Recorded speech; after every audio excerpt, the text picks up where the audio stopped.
S ವೀಕ್ಷಕರ ನಮಸ್ಕಾರ.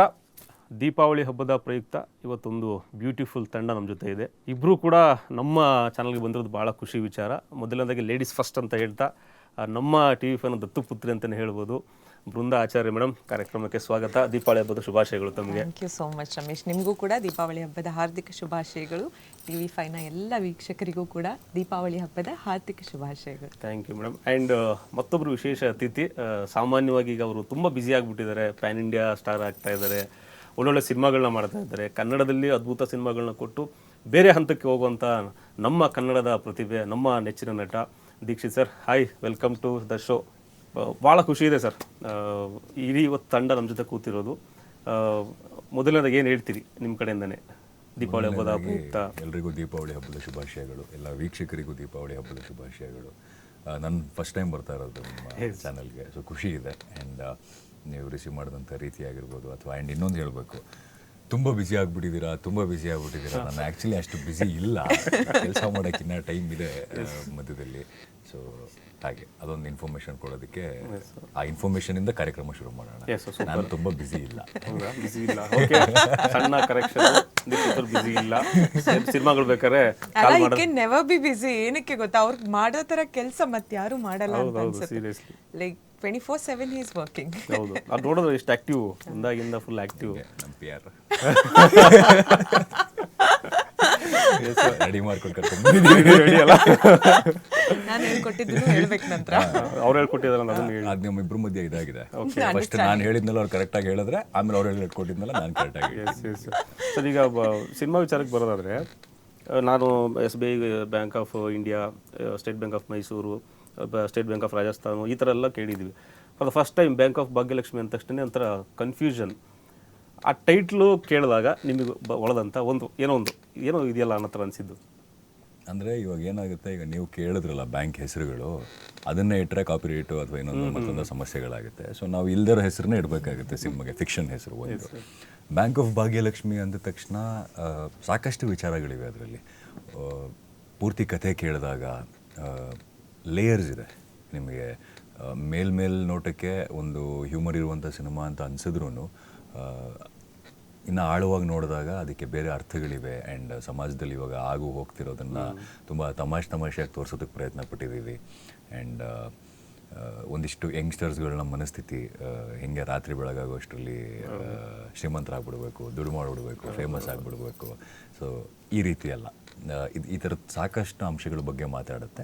But ಎಲ್ಲವನ್ನೂ ನಗಿಸ್ತಾ ಹೇಳುತ್ತೆ. ಆ್ಯಂಡ್ ಏನೋ ಸ್ಟ್ರಾಂಗ್ ಮೆಸೇಜ್ ಕೊಟ್ಟಿದ್ದೀವಿ, ಉರ್ದ್ವರ ಮಾಡೋಕೆ ಹೊರಟಿದ್ದೀವಿ, ಏನಿಲ್ಲ. ಎಂಟರ್ಟೈನ್ಮೆಂಟ್, ನಗಿಸ್ತಾ ನಿಮ್ಮನ್ನೊಂದಿಷ್ಟು ಆಲೋಚನೆಗೆ ಹಚ್ಚಿದ್ರೆ ಸಿನಿಮಾ ಮಾಡಿದಕ್ಕೆ ಸಾರ್ಥಕ ಅಂತ ನನ್ನ ಅನಿಸಿಕೆ. ಎಸ್, ಬೃಂದಾ ಅವರು ಬ್ಯಾಂಕ್ ಆಫ್ ಭಾಗ್ಯಲಕ್ಷ್ಮಿಯಲ್ಲಿ ಯಾವ ರೀತಿ ಪಾತ್ರ, ಈಗ ಬಿಟ್ಟಿರೋ ಸಣ್ಣ ಗ್ಲಿಮ್ಸ್ಗಳಲ್ಲಿ ತುಂಬ ಡಿಸೆಂಟ್ ಥರ ಆಗಲೇ ಸರ್ ಹೇಳಿದಾಗೆ, ಡಿಸೆಂಟ್ ಥರ ನಾನೇನು ಹೇಳಲಿಲ್ವಲ್ಲ, ಆಗಲೇ ಮಾತಾಡ ಆಫ್ ದ ಕ್ಯಾಮ್ರಾ. ಎಸ್, ಹೇಳಿ ಹೇಳ್ಕೊಟ್ರಿ. ಅಲ್ಲ, ನನ್ನ ಮೇಲೆ ಹಿಂಗೆಲ್ಲ ಆರೋಪ ಹೊರಿಸ್ಬಿಡಿ ಅಂದೆ ಅಷ್ಟೇ. ಆರೋಪ ಮಾಡಿದ್ರು ತಗೊಳ್ಳಲ್ಲ ಹುಡುಗಿರು, ಆ ಥರ ಅಲ್ಲ ಅಂತಾರೆ ದೀಕ್ಷಿತ್. ಹಾಗಾಗಿ ನಾನಿದ್ದೀನಿ. ಹಾಗಾಗಿ yes sir, bank of Bhagyalakshmi ಅಂದ ತಕ್ಷಣ ಯಾವ ಥರ ಎಕ್ಸ್ಪೆಕ್ಟ್ ಮಾಡ್ಬೋದು? ನನ್ನ ಪಾತ್ರದ ಬಗ್ಗೆ ಕೇಳ್ತಾ ಇದ್ರಿ. ಅರ್ಪಿತಾ ಅಂತ ಒಂದು ರೋಲ್ ಮಾಡ್ತಾ ಇದ್ದೀನಿ. ನೀವು ಹೇಳ್ದಂಗೆ for the first time it's a very matured and ತುಂಬಾ ಒಂದು ಪಾಯ್ಸ್ಡ್ ಆದಂಥ ರೋಲ್, ಒಂದು ಬ್ಯಾಂಕ್ ಅಕೌಂಟೆಂಟ್ ರೋಲ್ ಅದು. ಆ್ಯಂಡ್ ಇಲ್ಲಿ ತನಕ ನಾನು ಮಾಡಿದ ಪಾತ್ರಗಳಿಗೆ ಕಂಪೇರ್ ಮಾಡಿದರೆ this for me also is very different. And I guess ಜನರಿಗೆ ಕೂಡ ತುಂಬಾ ಡಿಫ್ರೆಂಟಾಗಿ ನನ್ನನ್ನು ನೋಡೋಕ್ಕೆ ಸಿಗುತ್ತೆ. ಆ್ಯಂಡ್ ಆಲ್ಸೋ ಕನ್ನಡ ಚಿತ್ರರಂಗ ಅಂತ ತೊಗೊಂಡ್ರೆ ಐ ಗೆಸ್ ಒಂದು ವಿಭಿನ್ನವಾದಂಥ ಚಿತ್ರ ಅಂತ ನಾನು ಕಾನ್ಫಿಡೆಂಟ್ಲಿ ಹೇಳ್ಬೋದು. ಸಿನಿಮಾ ತುಂಬಾ ಡಿಫ್ರೆಂಟ್ ಆಗಿದೆ. ಆ್ಯಂಡ್ ದೀಕ್ಷಿತ್ ಅವ್ರ ಕ್ಯಾರೆಕ್ಟರ್ ಆಗಿರ್ಬೋದು, ಇನ್ನೂ 4 ಕ್ಯಾರೆಕ್ಟರ್ಸ್ ಇದೆ. Like panda, panther, Kong, rabbit, ಆ ಥರದ್ದಿದೆ. ಸೊ ಇವ್ರದ್ದು ಟೈಗರ್ ಪಾತ್ರ, ನಾನು ಪ್ಯಾರೆಟ್ ಅಂತ. ಆ್ಯಂಡ್ ಅದು ಎಲ್ಲ ಡೆಪಿಕ್ಷನ್, ಏನು ಆ್ಯನಿಮಲ್ ಡೆಪಿಕ್ಷನ್ ಏನು ಕೊಟ್ಟಿದ್ದಾರೆ ಅದಕ್ಕೆ ಕೂಡ ಒಂದು ಮೀನಿಂಗ್ ಇದೆ, ಮೀನಿಂಗ್ಫುಲಿ ಕೊಟ್ಟಿದ್ದಾರೆ ಎಲ್ಲದನ್ನು. In short I can say that it's a pure entertainment. ಜನರು ಥಿಯೇಟ್ರಿಗೆ ಬಂದು ಸಿನಿಮಾ ನೋಡಿದಾಗ ಅವರು ಡೆಫಿನೆಟ್ಲಿ ಎಂಜಾಯ್ ಮಾಡ್ತಾರೆ. ಎಸ್, ಸಿನಿಮಾದಲ್ಲಿ ಏನು ನಿಮ್ಮಿಬ್ರದ್ದು ಆ್ಯಕ್ಟಿಂಗ್ ವೈಸು ಆದಂಥ ಒಂದಷ್ಟು ಸನ್ನಿವೇಶಗಳು, ಯಾಕಂದ್ರೆ ನೀವು ತುಂಬ ನಗ್ತಿದ್ದೀರಿ ಆಗ್ಲಿಂದ, ಅಂದರೆ ತುಂಬ ಅವ್ರು ನಗ್ತಾನೆ ಇರ್ತಾರೆ. ನಿಮ್ಗೆ ಗೊತ್ತಿರಬೇಕಲ್ಲ, ಅದಕ್ಕೂ ನಗ್ತಿದ್ದಾರೆ ಅವರು. ಅವ್ರ ಹೆಸರು ಹೇಳಿದ್ರೆ ಸಾಕು, ಬೃಂದ ಅಂದರೆ ನಗ್ತಾರೆ. ನಗ್ತಾ ಇದ್ದಾರೆ ತಿರ್ಗಾ. ನೋಡಿ ಏನೋ ಕಾಲು ಎಳೆದಿದ್ದು ಶೂಟಿಂಗ್ ನಾನು ಹೆಂಗೆ ಇರ್ಬೇಕಂತ ಗೊತ್ತಾಗ್ತಾ ಇಲ್ಲ ಹಾಗೆ ಇರಿ. ಚೆನ್ನಾಗಿದೆ. ಸಿನಿಮಾ ಶೂಟಿಂಗ್ ಟೈಮಲ್ಲಿ ಕಾಲು ಎಳೆದಿದ್ದು ಒಂದು ಫನ್ನಿ ಇನ್ಸಿಡೆಂಟ್ಸ್ಗಳು ಆ ಥರ ನೆನ್ಸ್ಕೊಳ್ಳೋದಾದ್ರೆ.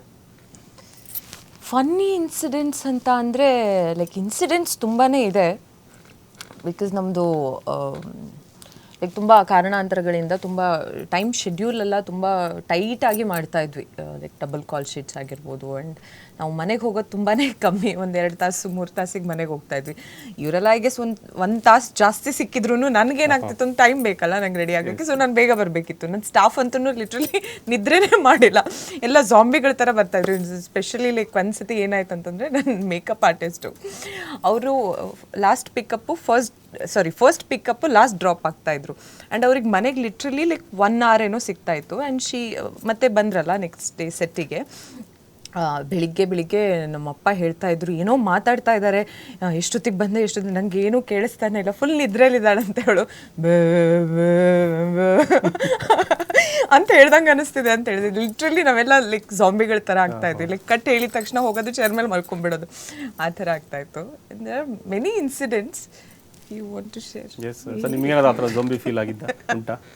ನನಗೆ ಆ ಟೈಮಲ್ಲಿ ಅದೇ ಸಿನಿಮಾ ರಿಲೀಸಸ್ಗಳು ಇತ್ತು. ಆ್ಯಂಡ್ ನಾವು ಸೆಟ್ ಹಾಕಿದ್ವಿ, ಮುಗಿಸ್ಬೇಕಾಗಿತ್ತು. ಆ್ಯಂಡ್ ಅಷ್ಟು ಜನ ಆರ್ಟಿಸ್ಟ್ಗಳ ಡೇಟ್ಸು, ಒಂದು 30-35 ಜನ ಆರ್ಟಿಸ್ಟ್ಗಳು ಯಾವಾಗಲೂ ಫ್ರೇಮಲ್ಲಿರೋರು.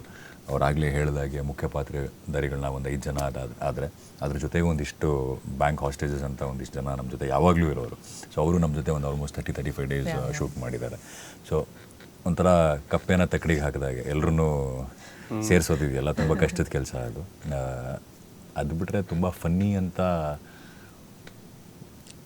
ಡ್ಯಾನ್ಸ್ ಶೂಟ್ ಟೈಮಲ್ಲಿ like first actually dance shoot ಮಾಡಿದ್ದು ನಂದು ಸ್ಟಾರ್ಟ್ ಆಗಿದ್ದು ಒಂದು, ಈಗ 2 ಸಾಂಗ್ ರಿಲೀಸ್ ಆಗಿದೆ ಅಲ್ಲ, ಒಂದು ಶಿವ ಸಾಂಗ್ ರಿಲೀಸ್ ಆಗಿದೆ, ಒಂದು ಅಪ್ಸರೆ ರಿಲೀಸ್ ಆಗಿದೆ, ಇನ್ನೊಂದು ಡ್ರೀಮ್ ಸಾಂಗ್ ಇದೆ, full dance number, fully entertaining. ನಾನು ಅದರಿಂದ ಶುರು ಮಾಡಿದ್ದು. So 2024 new year like first second ಏನಿತ್ತಲ್ಲ ಜಾನ್ವರಿ, ಆ ಟೈಮಲ್ಲಿ ಶೂಟ್ ಮಾಡ್ತಾ ಇದ್ವಿ. Like December end Devarayanadurga ಬೆಟ್ಟ ಇದೆ ಅಲ್ಲ ತುಮಕೂರಲ್ಲಿ, ಅಲ್ಲಿ ಶೂಟ್ ಮಾಡ್ತಾ ಇದ್ದೀವಿ. ನೆಕ್ಸ್ಟ್ ಲೆವೆಲ್ ಚಳಿ, ನೆಕ್ಸ್ಟ್ ಲೆವೆಲ್ ಗಾಳಿ ಯಾವ ಲೆವೆಲಿಗೆ ಅಂತಂದರೆ, ನಾನು ಲಿಟ್ರಲಿ ಕ್ಯಾರವಿನಿಂದ ಕೆಳಗಡೆ ಸ್ಟೆಪ್ ಇಟ್ಟಿದ್ದೇನೆ, I took a step back, ಅಂದರೆ ಅಷ್ಟು ಗಾಳಿ ಇತ್ತು ಆ್ಯಂಡ್ ತುಂಬಾ ಚಳಿ ಇತ್ತು. ರಾತ್ರಿ ಇಡೀ ಶೂಟಿಂಗ್ ಮಾಡಿದ್ದೀವಿ. ನಮಗೆ ಬೇರೆ ಬಟ್ಟೆ ಕೊಟ್ಟಿರಲಿಲ್ಲ ಕರೆಕ್ಟಾಗಿ, ಬಟ್ಟೆ ಬಿಸಿನಿಸ್ಬಿಟ್ಟಿದ್ರು, ವೇಸ್ಟ್ ಕೋಟ್ ಮಾತ್ರ ಹಾಕ್ಕೊಂಡು. ಆ್ಯಕ್ಚುಲಿ ನಮ್ಮ ಸಿನಿಮಾದಲ್ಲಿ ಒಂದು ಕಾರ್ ಇದೆ, ಅದ್ಭುತವಾಗಿದೆ ಕಾರು. ಆ ಕಾರು ನಾವು 5 ಜನ ಕೂತ್ಕೊಂಡು ಗಾಡಿ ಓಡಿಸ್ತಾ ಇರ್ತೀವಿ. ಆ ಕಾರು ನೋಡೋಕೆ ಸೂಪರ್ ಆಗಿದೆ, ಅಷ್ಟೇ ನೋಡೋಕೆ ಮಾತ್ರ ಚೆನ್ನಾಗಿದೆ. ಸೊ ಗೇರ್ ತರ ಎಲ್ಲ ತರ ಕೈಗೆ ಬರುತ್ತಿದೆ, ಇಷ್ಟೇ ಇರೋದು. ನಾವೆಲ್ಲ ಕೂತ ತಕ್ಷಣ ಇಷ್ಟ ಆಗ್ಬಿಡೋದು. 5 ಜನ ನಾವೆಲ್ಲ ತುಂಬ ಸಣ್ಣ ಇದ್ದೀವಿ. ನಾನು, ಅಶ್ವಿನ್, ಶ್ರೀವತ್ಸ ಅಂತೂ ತುಂಬ ಎಲ್ಲ ಭಾರಿ ಮೇಂಟೈನ್ ಮಾಡಿದ್ದೀವಿ ಎಲ್ಲರೂ. ಸೊ ಕಾರಲ್ಲಿ ಕೂತಿದ್ದೀವಿ, ಏನಾಗ್ತಿತ್ತು, ಆ ಕಾರ್ ಟೈರು ಮೇಲ್ಗಡೆ ಇದಕ್ಕೆ ಉಚ್ತಾ ಇತ್ತು. ಉಚ್ತಾ ಒಂದು ಟೈಮಲ್ಲಿ ಹೆಂಗೆ ಅಂದರೆ ನಮ್ಮ ಡೈರೆಕ್ಟರ್ ಹೇಳ್ತಾ ಇದ್ದಾರೆ, ಬನ್ನಿ ಅಂತಿದ್ದಾರೆ. ಕಾರ್ ಹೋಗ್ತಾ ಇಲ್ಲ, ಫಾಸ್ಟಾಗಿ ಬನ್ನಿ ಅಂತ. ನಮ್ಮ ಅಶ್ವಿನ್ ಅವ್ರು ಸರಿ ಅಂತ ಅಂದ್ಬಿಟ್ಟು ಫಾಸ್ಟಾಗಿ ಹೋಗೋಣ ಅಂತ ಜೋರಾಗಿ ಹೊಟ್ಟೋದ್ರು. ಫಾಸ್ಟಾಗಿ ಹೋದ್ಮೇಲೆ ವಾಸನೆ ಬರ್ತಾ ಇದೆ. ಏನು ಟೈರ್ ವಾಸನೆ, ಇನ್ನೊಂದು ಸ್ವಲ್ಪ ಇದ್ರೆ ಟೈರ್ ಹೊಡೆದೋಗಿರೋದು. ಮೇನ್ ರೋಡಲ್ಲಿ ಇದೀವಿ ಅದು.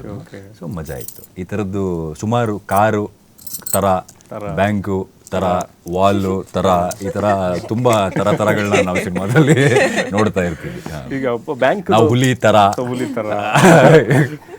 ಬ್ಯಾಂಕ್ ಫುಲ್ ಸೆಟ್ ಹಾಕಿರೋದಾ ಅಥವಾ ಫುಲ್ ಸೆಟ್ ಹಾಕಿರೋದು? ಎಸ್, ಪ್ರೊಡಕ್ಷನ್ ಹೌಸ್ ಬಗ್ಗೆ ಅದ್ರ ಬಗ್ಗೆ ಹೇಳಲೇಬೇಕು.